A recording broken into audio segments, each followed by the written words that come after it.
Hello every one. നമ്മൾ ഇന്ന് discuss ചെയ്യാൻ പോകുന്നത് ഫ്യൂച്ചർ ഓഫ് ആർട്ടിഫിഷ്യൽ ഇൻ്റലിജൻസ് ആണ്. നമ്മൾ കഴിഞ്ഞ ക്ലാസ്സിൽ introduction to artificial intelligence discuss ചെയ്തിരുന്നു. അതിനകത്ത് നമ്മൾ ആർട്ടിഫിഷ്യൽ ഇൻ്റലിജൻസ് എന്താണ്, അതിനെക്കുറിച്ചുള്ള കുറച്ച് ബേസിക് ആയിട്ടുള്ള തിങ്സ് നമ്മൾ അന്ന് ഡിസ്കസ് ചെയ്തതാണ്. ഇനി നമുക്ക് ആർട്ടിഫിഷ്യൽ ഇൻ്റലിജൻസിൻ്റെ ഫ്യൂച്ചർ എന്താണ് എന്ന് നമുക്ക് നോക്കാം. നമ്മൾ പറഞ്ഞതാണ് അന്ന് ഒരു വീക്ക് ആർട്ടിഫിഷ്യൽ ഇൻ്റലിജൻസ് അല്ലെങ്കിൽ നാരോ AI എന്നുള്ള ഒരു ലെവലിലേക്ക് ഇന്നത്തെ ലോകം എത്തിയതാണ്. ഓൾറെഡി അത് അച്ചീവ് ചെയ്ത് കഴിഞ്ഞു. അതായത് ഇപ്പോൾ ഒരു സ്പെസിഫിക് ടാസ്കുകൾ നമ്മൾ ആർട്ടിഫിഷ്യൽ ഇൻ്റലിജൻസ് എന്നുള്ള ടെക്നോളജി യൂസ് ചെയ്യാൻ തുടങ്ങി. ഇനി അത് ഒന്നുകൂടെ അഡ്വാൻസ്ഡ് ആയിട്ടുള്ള പല അതായത് ഓൾമോസ്റ്റ് എല്ലാ ഇൻഡസ്ട്രിയിലും ആർട്ടിഫിഷ്യൽ ഇൻ്റലിജൻസ് എന്നുള്ള കോൺസെപ്റ്റ് എത്തിക്കുക അല്ലെങ്കിൽ ടെക്നോളജി എത്തിക്കുക എന്നുള്ള ലെവലിലേക്കാണ് ഇനി ഫ്യൂച്ചർ പോയിക്കൊണ്ടിരിക്കുന്നത്. അപ്പോൾ ഫ്യൂച്ചറിൽ എന്തൊക്കെയാണ് ആർട്ടിഫിഷ്യൽ ഇൻ്റലിജൻസിൽ കൊണ്ടുവരാനുള്ളത്, അല്ലെങ്കിൽ എന്തായിരിക്കും ഈ ഒരു ആർട്ടിഫിഷ്യൽ ഇൻ്റലിജൻസിൻ്റെ ഫ്യൂച്ചർ എന്നാണ് നമ്മളിനി ഡിസ്കസ് ചെയ്യാൻ പോകുന്നത്. ആദ്യം തന്നെ പറയാനുള്ളത് ആർട്ടിഫിഷ്യൽ ഇൻ്റലിജൻസിൻ്റെ ഫ്യൂച്ചർ എന്ന് പറയുന്നത് അങ്ങേയറ്റം പ്രോമിസിങ്ങും ആയിരിക്കും, അതുപോലെ കോംപ്ലിക്കേറ്റഡും ആയിരിക്കും. അതായത് രണ്ട് രീതിയിലും നമുക്കിപ്പോൾ എന്ത് കാര്യമായാലും പ്രോൺസും കോൺസും ഉണ്ടല്ലോ, അതുപോലെ നമുക്ക് എന്ത് ചെയ്യാം, കാണാവുന്നതേ ഉള്ളൂ. അങ്ങേറ്റം പ്രോമിസിങ്ങും ആണ്, പ്ലസ് കോംപ്ലിക്കേറ്റഡും ആണ്. ഇപ്പോൾ ഇതിൻ്റെ ഒരു ട്രാൻസ്ഫോർമേഷൻ എന്ന് പറയുന്നത് എല്ലാ ഇൻഡസ്ട്രിയിലും നമുക്ക് അതിൻ്റെ ഒരു പൊട്ടൻഷ്യൽ കാണാൻ കഴിയും. അതായത് അതിൻ്റെ ഒരു ഇമ്പാക്റ്റ് നമുക്ക് എല്ലാ ഇൻഡസ്ട്രിയിലും കാണാൻ കഴിയുന്ന രീതിയിലായിരിക്കും ഈ ആർട്ടിഫിഷ്യൽ ഇൻ്റലിജൻസിൻ്റെ ഒരു വളർച്ച എന്ന് പറയുന്നത്. അപ്പോൾ നമുക്ക് അതിൻ്റെ ഓരോ വേസ് ഏതൊക്കെ രീതിയിലാണ്, എന്തൊക്കെയാണ് ഓപ്പർച്യൂണിറ്റീസ് വരാൻ പോകുന്നത്, എന്തൊക്കെയാണ് ചലഞ്ചസ് വരാൻ പോകുന്നത്, ഇപ്പോൾ ഫ്യൂച്ചറിൽ ആർട്ടിഫിഷ്യൽ ഇൻ്റലിജൻസ് കൊണ്ടുവരികയാണെങ്കിൽ എങ്ങനെയൊക്കെയാണ് സംഭവിക്കാൻ പോകുന്നത് എന്നുള്ളതാണ് നമ്മളിനി ഡിസ്കസ് ചെയ്യാൻ പോകുന്നത്. ആദ്യം തന്നെ പറയാനുള്ളത് ടെക്നോളജിക്കൽ അഡ്വാൻസ്മെൻ്റ് ആണ്. അതായത് ടെക്നോളജിക്കലി ഏതറ്റം വരെ നമുക്ക് സാങ്കേതികമായി മുന്നോട്ട് പോകാൻ കഴിയുമെന്നുള്ളത്. ആദ്യത്തെ പോയിൻ്റ് ജനറൽ ആർട്ടിഫിഷ്യൽ ഇൻ്റലിജൻസ് ആണ്, AGI എന്ന് പറയും. അതായത് നമ്മളിപ്പോൾ ഇതുവരെ ചെയ്തു വെച്ചിട്ടുള്ളത് ഈ നാരോ ആർട്ടിഫിഷ്യൽ ഇൻ്റലിജൻസ് ആണല്ലോ. നമ്മൾ കഴിഞ്ഞ വീഡിയോയിലൊക്കെ പറഞ്ഞതാണ്. അതായത് ഓരോ ടാസ്കുകൾ പെർഫോം ചെയ്യാൻ വേണ്ടിയിട്ട് നമ്മൾ ആർട്ടിഫിഷ്യൽ ഇൻ്റലിജൻസ് കൊണ്ടുവന്നിട്ടുണ്ട്. അപ്പോൾ അതിലൂടെ എന്താ നടക്കുന്നത്, എന്തെങ്കിലും ഒരു ഇൻ്റലക്ച്വൽ ടാസ്ക് മനുഷ്യന് കഴിയുന്നത് സിസ്റ്റം ചെയ്യുമെന്നുള്ളതാണ്. പക്ഷെ അതിൻ്റെ അപ്പുറം മനുഷ്യൻ നിൽക്കുന്ന പോലെ ചിന്തിച്ച് ടാസ്കുകളെല്ലാം പെർഫോം ചെയ്യുന്ന രീതിയിലേക്ക് എത്തിക്കുക എന്നുള്ളതാണ് ഈ ജനറൽ AI കൊണ്ട് മീൻ ചെയ്യുന്നത്. ഇപ്പോഴും അത് തിയററ്റിക്കലാണ്, എങ്കിലും ഒരുപാട് പ്രോഗ്രസ് ആ ലെവലിലേക്ക് എത്തിക്കൊണ്ടിരിക്കുകയാണ്. ഇപ്പോൾ large language models, multi model AI എന്ന പോലെയുള്ള കാര്യങ്ങളൊക്കെ അതിൻ്റെ പ്രോഗ്രസ്സിൽ ഇങ്ങനെ മുന്നോട്ട് പോയിക്കൊണ്ടിരിക്കുകയാണ്. ഓക്കെ, സ്റ്റിൽ അതൊക്കെ വർക്കിങ്ങിലാണ്. പിന്നെ ഓട്ടോണോമസ് സിസ്റ്റംസ് ആണ്. അപ്പോൾ ഓൾറെഡി നമ്മൾ കേട്ട കാര്യങ്ങളാണ് ഈ സെൽഫ് ഡ്രൈവിംഗ് കാർസ് എന്നൊക്കെ ഉള്ളത്. അതൊക്കെ അപ്പോൾ കോമൺ ആക്കി മാറ്റേണ്ട ഒരു സാഹചര്യത്തിലേക്ക് ഇനി കാര്യങ്ങൾ പോകും. അതുപോലെ ഡ്രോൺസ്, റോബോട്ടിക്സ്, അതൊക്കെ കോമൺ ആയിട്ട് എല്ലാ ഇൻഡസ്ട്രിയിലേക്കും എല്ലാ ലെവലിലേക്കും എത്തിക്കുന്നിടത്താണ് ആർട്ടിഫിഷ്യൽ ഇൻ്റലിജൻസ് അതിൻ്റെ പകുതിയിലേക്കെങ്കിലും എത്തിയെന്ന് നമുക്ക് പറയാൻ പറ്റുള്ളൂ. അപ്പോൾ ആ ലെവലിലേക്കൊന്നും ഇപ്പോഴും എത്തിയിട്ടില്ല. അതുകൊണ്ടാണ് നമ്മൾ പലതും തിയററ്റിക്കലാണ് എന്ന് പറയുന്നത്. എല്ലാം ഇങ്ങനെ ട്രെയിൻ ചെയ്തും ഡെവലപ്പ് ചെയ്തൊക്കെ കൊണ്ടുവരുന്നുണ്ട് എന്ന് മാത്രം. അപ്പോൾ ഈ പറയപ്പെടുന്ന self driving cars, drones, robotics ഒക്കെ കൂടുതൽ ഇമ്പ്രൂവ് ചെയ്ത് ഡിസിഷൻ മേക്കിങ്ങും അഡാപ്റ്റബിലിറ്റിയും സേഫ്റ്റിയും ഒക്കെ ഏറ്റവും ബെസ്റ്റായിട്ട് ചെയ്തുകൊണ്ട് എന്ത് ചെയ്യണം, കൂടുതൽ അഡ്വാൻസ്ഡ് ആയിട്ട് കൊണ്ടുവരേണ്ടതുണ്ട്. പിന്നെ ഹ്യൂമൻ AI കൊലാബറേഷനാണ്. നമുക്കറിയാം ഹ്യൂമൻ ക്യാപ്പബിലിറ്റീസൊക്കെ ആർട്ടിഫിഷ്യൽ ഇൻ്റലിജൻസിന് ഏറ്റെടുക്കാൻ കഴിയുമെന്നുള്ളതാണല്ലോ ഇതിൻ്റെ ഒരു എയിം എന്ന് പറയുന്നത്. ഇപ്പോൾ കണ്ടൻറ്റ് റൈറ്റിങ്ങിനായിക്കോട്ടെ, മെഡിക്കൽ ഡയഗ്നോസിസിന് അസിസ്റ്റ് ചെയ്യുന്നതായിക്കോട്ടെ, ഇപ്പോൾ പ്രൊഡക്റ്റ് എന്തെങ്കിലും ഡിസൈനിങ് ചെയ്യുന്നതായിക്കോട്ടെ, അതൊക്കെ ഇതിനകത്ത് ഇൻക്ലൂഡഡ് ആണ്. അങ്ങനെയാണ് നമ്മൾ AI കൊലാബറേഷൻ എന്ന് പറയുന്നത്. അപ്പോൾ മനുഷ്യന് ക്യാപ്പബിൾ ആയിട്ടുള്ള കാര്യങ്ങളൊക്കെ ഈ ഒരു സിസ്റ്റം ചെയ്യുന്ന ഒരു ലെവലിലേക്ക് എത്തിക്കാൻ കഴിയുമെന്നുള്ളതാണ് ഫ്യൂച്ചറിൽ പറയപ്പെടുന്നത്. അല്ലാതെ ജസ്റ്റ് ഒരു ഓട്ടോമേറ്റഡ് സിസ്റ്റം എന്നതിനപ്പുറം ഓരോ ക്യാപ്പബിലിറ്റീസും മനുഷ്യനുള്ളത് എന്തിന് കിട്ടണം, ഒരു സിസ്റ്റത്തിനോ അല്ലെങ്കിൽ ഒരു ഡിവൈസിനോ ആപ്റ്റ് ചെയ്യാൻ അല്ലെങ്കിൽ ആഗ്മെൻറ്റ് ചെയ്യാൻ കഴിയണം. അതാണ് നമുക്ക് ഫ്യൂച്ചറിലുള്ള അടുത്ത പ്രതീക്ഷ എന്ന് പറയുന്നത്. പിന്നെ ഇൻഡസ്ട്രി ആപ്ലിക്കേഷൻസ് ആണ്. ഏതൊക്കെ ഇൻഡസ്ട്രിയിലാണ് നമ്മളിപ്പോൾ ആർട്ടിഫിഷ്യൽ ഇൻ്റലിജൻസ് കൊണ്ടുവരുന്നത്? ഹെൽത്ത് കെയറിൽ വേണം. ഇപ്പോൾ ഹെൽത്ത് കെയറിലൊക്കെ ആണ് ചെറിയ ചെറിയ കാര്യങ്ങൾ ചെയ്യാൻ ഇന്നിപ്പോൾ ഓൾറെഡി നമ്മൾ ആർട്ടിഫിഷ്യൽ ഇൻ്റലിജൻസിൻ്റെ ഇൻവോൾവ്മെൻ്റ് ഉണ്ട്. എങ്കിലും നമ്മൾ പറഞ്ഞു ഫ്യൂച്ചറിൽ നമ്മൾ അതല്ല പ്രതീക്ഷിക്കുന്നത്. ഒരു വീക്ക് AI എന്നുള്ളതിൽ നിന്നപ്പുറം ജനറൽ ആർട്ടിഫിഷ്യൽ ഇൻ്റലിജൻസ് എന്നുള്ള ലെവലിലേക്കാണ് നമ്മൾ ആഗ്രഹിക്കുന്നത്.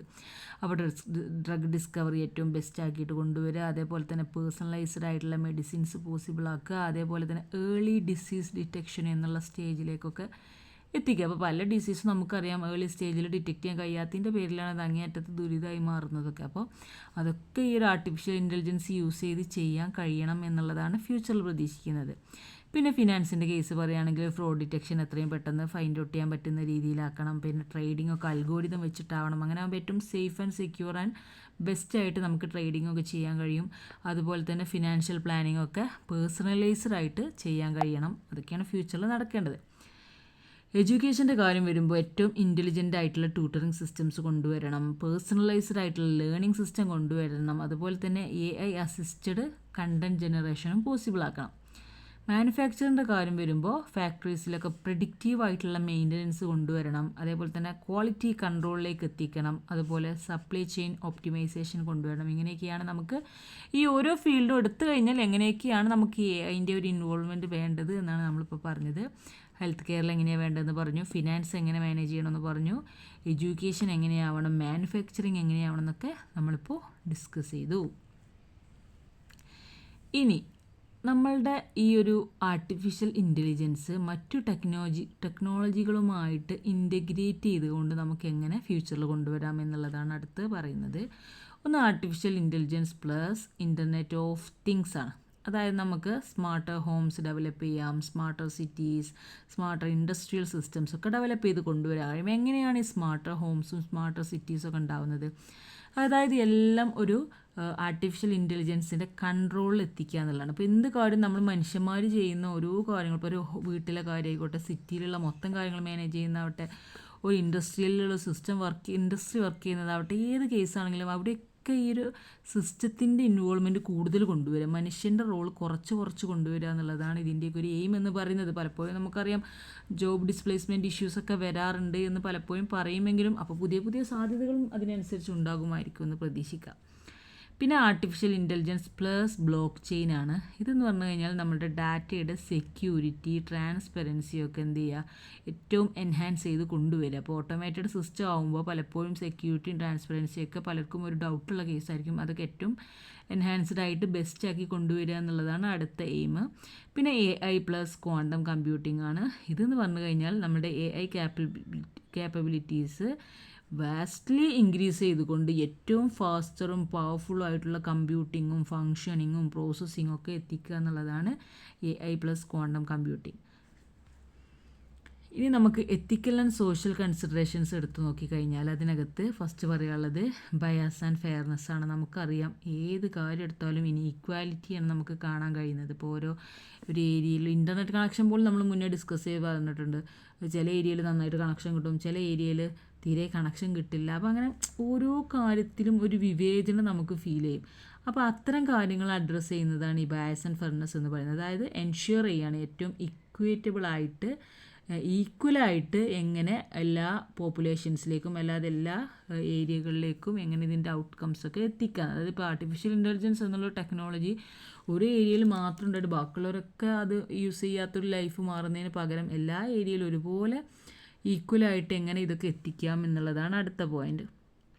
പിന്നെ ജോബ് ഡിസ്പ്ലേസ്മെൻ്റ് ആണ്. നമുക്കറിയാം ഓട്ടോമേഷൻ വരുമ്പോൾ സ്വാഭാവികമായിട്ടും ജോബുകളൊക്കെ പലർക്കും ഇല്ലാതായി പോകുന്നൊരു ഇഷ്യൂ എപ്പോഴും പറയാറുണ്ട്.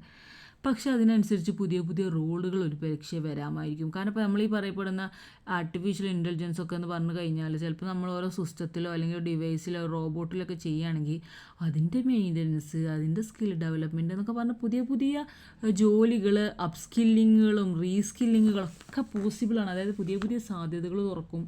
ഓൾറെഡി ഉള്ളതിനെ അപ്ഗ്രേഡ് ചെയ്യുന്ന മെത്തേഡുകൾ വേണ്ടി വരും. അപ്പോൾ നമ്മൾ പ്രതീക്ഷിക്കുന്ന പോലെ ഒരു ജോലി ഇല്ലാതെ എല്ലാവരും നടക്കുന്നൊരവസ്ഥക്ക് പകരം പുതിയ സാധ്യതകളായിരിക്കും വരിക എന്നുള്ളതാണ് ഇതിനകത്ത് പറയുന്നത്. പിന്നെ പ്രൈവസിയാണ്. നമുക്കറിയാം AI സിസ്റ്റംസ് അങ്ങേയറ്റം കൂടുന്നതിനനുസരിച്ച് നമ്മുടെ പേഴ്സണൽ ഡാറ്റ കളക്ഷനും യൂസേജൊക്കെ കൂടും. അപ്പോൾ എന്താണ് പ്രൈവസി എന്നുള്ളത് വലിയൊരു കൺസേൺ ആയിരിക്കും. അപ്പോൾ അതൊക്കെ ഏറ്റവും സെക്യൂറായിട്ട് തന്നെ ചെയ്യുള്ളൂ എന്ന് നമുക്ക് വിശ്വസിക്കാം. പിന്നെ റെഗുലേഷനാണ്. അതായത് ഗവൺമെൻറ് എന്ത് ചെയ്യും, നമ്മളുടെ AI പോളിസീസ് കൂടുതൽ ഇംപ്ലിമെൻ്റ് ചെയ്ത് കൊണ്ടുവരികയും അതിലൂടെ നമ്മുടെ എത്തിക്കൽ യൂസും സേഫ്റ്റിയൊക്കെ അവർ എൻഷ്യൂർ ചെയ്യാനും ചാൻസ് ഉണ്ട്. അങ്ങനെയൊക്കെ ഗവൺമെൻറ്റും അപ്പോൾ അതനുസരിച്ച് മുന്നോട്ട് വരും. പിന്നെ സേഫ്റ്റി ആൻഡ് അലൈൻമെൻ്റ് ആണ്.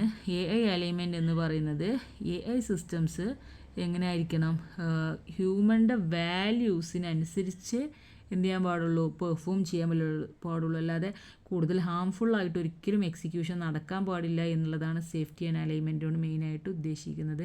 അപ്പോൾ നമ്മൾ പണ്ടൊരു ഫിലിമിൽ കണ്ടിട്ടുണ്ടല്ലോ, രജനീകാന്തിൻ്റെ ചിപ്പ് മാറി കൊടുത്തുകൊണ്ട് ഏറ്റവും ബാഡായിട്ടുള്ള റോബോട്ടൊക്കെ ആയിട്ട് മാറുന്നത്. അത് വെറും ഒരു കഥയാണ് എങ്കിലും ഒരു സിസ്റ്റം അങ്ങനെ പെർഫോം ചെയ്യുക അല്ലെങ്കിൽ ഏകദേശം അതിനോട് ചേർന്ന രീതിയിലൊക്കെ ഹാംഫുൾ ആവുക എന്ന് പറയുന്നത് വലിയ റിസ്ക്കാണ് അതൊക്കെ.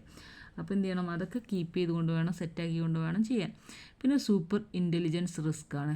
അതായത് നമ്മളിങ്ങനെ AI സർപ്രസ് ചെയ്യുമ്പോൾ, അതായത് ഹ്യൂമൻ ഇൻ്റലിജൻസ് ആർട്ടിഫിഷ്യൽ ഇൻ്റലിജൻസിലേക്ക് കൊണ്ടുവരുമ്പോൾ സേഫ്റ്റി റിസർച്ചും അതുപോലെ തന്നെ കൺട്രോൾ മെക്കാനിസംസും കൂടുതൽ കൊണ്ടുവരേണ്ടതുണ്ട്. പലപ്പോഴും നമ്മളിങ്ങനെ ഹ്യൂമൻ കേപ്പബിലിറ്റീസൊക്കെ ആ റോബോട്ടിന് അല്ലെങ്കിൽ ഒരു ഡിവൈസിന് കിട്ടണം എന്ന് പറയുമ്പോൾ അതോടൊപ്പം തന്നെ നമ്മളുടെ സൊസൈറ്റിക്കാവട്ടെ പേഴ്സണലൈസ്ഡ് ആവട്ടെ എത്രത്തോളം സേഫാണ് എന്നുള്ളത് വളരെ ഇമ്പോർട്ടൻ്റ് ആണ്. എങ്ങനെയൊക്കെ ഇതൊക്കെ കൺട്രോളിൽ കൊണ്ടുവന്നിട്ട് പെർഫോം ചെയ്യാം എന്നുള്ളതും കൂടി വലിയൊരു ചോദ്യമാണ് ഫ്യൂച്ചറിൽ. അപ്പോൾ നമ്മളിങ്ങനെ ഡെവലപ്മെൻറ്റ് ജനറൽ ആർട്ടിഫിഷ്യൽ ഇൻ്റലിജൻസ് എന്നൊക്കെ പറഞ്ഞത് ജനറലൈസ് ചെയ്യുമ്പോൾ ഇപ്പുറത്ത് അതിൻ്റെ നാണയത്തിൻ്റെ മറ്റൊരു വശമായിട്ട് കിടക്കുന്നതാണ് നമ്മുടെ ഈ സേഫ്റ്റി ആൻഡ് സെക്യൂരിറ്റി എന്നൊക്കെ പറയുന്നത്. അത് ഭയങ്കരമായിട്ടൊരു ഇമ്പാക്റ്റ് സൊസൈറ്റിയിൽ ഉണ്ടാക്കും. ഇനി ഗ്ലോബൽ ഇമ്പാക്റ്റാണ്. എങ്ങനെയൊക്കെയാണ് ഒരു ഗ്ലോബൽ ഇമ്പാക്റ്റ് ഫ്യൂച്ചറിൽ ഉണ്ടാകാൻ പോകുന്നത്? ഒന്നാമത്തെ കാര്യം ആക്സസും ഇനീക്വാലിറ്റിയാണ്. പലപ്പോഴും നമ്മൾ നേരത്തെ പറഞ്ഞ പോലെ തന്നെ എല്ലാവർക്കും ഒരുപോലെയല്ല എല്ലാം ആക്സസിബിൾ ആവുന്നത്. അപ്പോൾ ഇപ്പോൾ ഒരു നാഷനിൽ നിന്ന് മറ്റൊരു നാഷനിലേക്ക് പോകുമ്പോഴേക്കും നമുക്ക് ഒരുപാട് ആക്സസിബിലിറ്റി ഇഷ്യൂസ് കാണാം, ഇനീക്വാലിറ്റി ഇഷ്യൂസൊക്കെ കാണാം. അപ്പോൾ അതിൻ്റെ ഗ്യാപ്പൊക്കെ ഒരു ബ്രിഡ്ജായി മാറാൻ അല്ലെങ്കിൽ അത്രയും ഒരു ഇൻവോൾവ്മെൻറ്റ് വരാൻ അഡ്വാൻസ്ഡ് ആർട്ടിഫിഷ്യൽ ഇൻ്റലിജൻസ് ക്യാപ്പബിലിറ്റി കൊണ്ട് കഴിയും എന്നുള്ളതാണ് അടുത്ത പ്രതീക്ഷ. പിന്നെ ക്ലൈമറ്റ് സസ്റ്റൈനബിലിറ്റി ഒക്കെയാണ്. അതായത് AI യൂസ് ചെയ്തുകൊണ്ട് നമുക്ക് എനർജി യൂസേജൊക്കെ ഒപ്റ്റിമൈസ് ചെയ്ത് കൊണ്ടുവരാം. നമ്മൾ ഡാറ്റാ സെൻറ്റേഴ്സിൻ്റെ ക്ലാസ്സൊക്കെ എടുത്തപ്പോൾ നമ്മൾ പറഞ്ഞതാണ് എനർജി യൂസേജൊക്കെ ഭയങ്കര ഡേഞ്ചറാണ് പലപ്പോഴും നമ്മുടെ എൻവിറോൺമെൻറ്റിന്. അപ്പോൾ അതൊക്കെ ഒപ്റ്റിമൈസ് ചെയ്യാം. ക്ലൈമറ്റ് ചേഞ്ച് മോണിറ്റർ ചെയ്യാം. അതുപോലെ തന്നെ ഡെവലപ്മെൻറ്റ് ഗോൾസൊക്കെ ഏറ്റവും സസ്റ്റൈനബിൾ ആയിട്ട്, ഇപ്പോൾ ഡെവലപ്മെൻറ്റിൻ്റെ ഓരോ ഫേസുകളും സെക്യൂറായിട്ട് എൻഹാൻസ്ഡ് ആയിട്ടൊക്കെ ഡെവലപ്പ് ചെയ്ത് കൊണ്ടുവരാനും ഫ്യൂച്ചറിൽ ആർട്ടിഫിഷ്യൽ ഇൻ്റലിജൻസ് കൊണ്ട് കഴിയുമെന്നാണ് നമ്മൾ പ്രതീക്ഷിക്കുന്നത്. അപ്പോൾ ഇത്രയൊക്കെയാണ് ബേസിക്കായിട്ട് ആർട്ടിഫിഷ്യൽ ഇൻ്റലിജൻസിൻ്റെ ഫ്യൂച്ചർ പറയാനുള്ളത്. എന്തൊക്കെയാണ് നമ്മൾ പറഞ്ഞേ? ആദ്യം ടെക്നോളജിക്കൽ അഡ്വാൻസ്മെൻറ്റ് പറഞ്ഞു, അതിനകത്തുള്ള ഓരോ കോൺസെപ്റ്റുകളും പറഞ്ഞു. ഇപ്പോൾ general artificial intelligence, autonomous systems, human AI collaboration ഒക്കെ പറഞ്ഞു. പിന്നെ ഇൻഡസ്ട്രിയിൽ എന്തൊക്കെയാണ് സ്കോപ്പ് ഉള്ളത്? Health care, finance, education, manufacturing ഒക്കെ ഉണ്ട്. പിന്നെ മറ്റു ടെക്നോളജിയായിട്ട് ഇൻറ്റഗ്രേറ്റ് ചെയ്യുകയാണെങ്കിൽ എങ്ങനെയെന്ന് പറഞ്ഞു. AI plus internet of things പറഞ്ഞു, AI പ്ലസ് ബ്ലോക്ക് ചെയിൻ പറഞ്ഞു, AI പ്ലസ് ക്വാണ്ടം കമ്പ്യൂട്ടിങ് പറഞ്ഞു. പിന്നെ എത്തിക്കൽ ആൻഡ് സൊസൈറ്റൽ കൺസിഡറേഷൻസ് പറഞ്ഞു, bias and fairness, job displacement, privacy, regulation. പിന്നെ സേഫ്റ്റി ആൻഡ് അലൈൻമെൻറ്റ് പറഞ്ഞു, AI alignment, super intelligence risk ഒക്കെ പറഞ്ഞു. പിന്നെ ഗ്ലോബൽ ഇമ്പാക്റ്റ് എങ്ങനെയാണ് വരുന്നതെന്നൊക്കെ ഡിസ്കസ് ചെയ്തു. ആക്സസും ഇനീക്വാലിറ്റി ഒക്കെ സോൾവ് ചെയ്യാൻ കഴിയും. ക്ലൈമറ്റ് ചേഞ്ചൊക്കെ മോണിറ്റർ ചെയ്യാനും സസ്റ്റൈനബിൾ ആയിട്ടുള്ള ഡെവലപ്മെൻ്റ് ഒക്കെ പോസിബിൾ ആക്കും എന്നൊക്കെ പറഞ്ഞു. അപ്പോൾ കോൺസെപ്റ്റൊക്കെ എല്ലാവർക്കും ക്ലിയർ ആയിട്ടുണ്ടാവുമെന്ന് വിചാരിക്കുന്നു. Okay, thank you.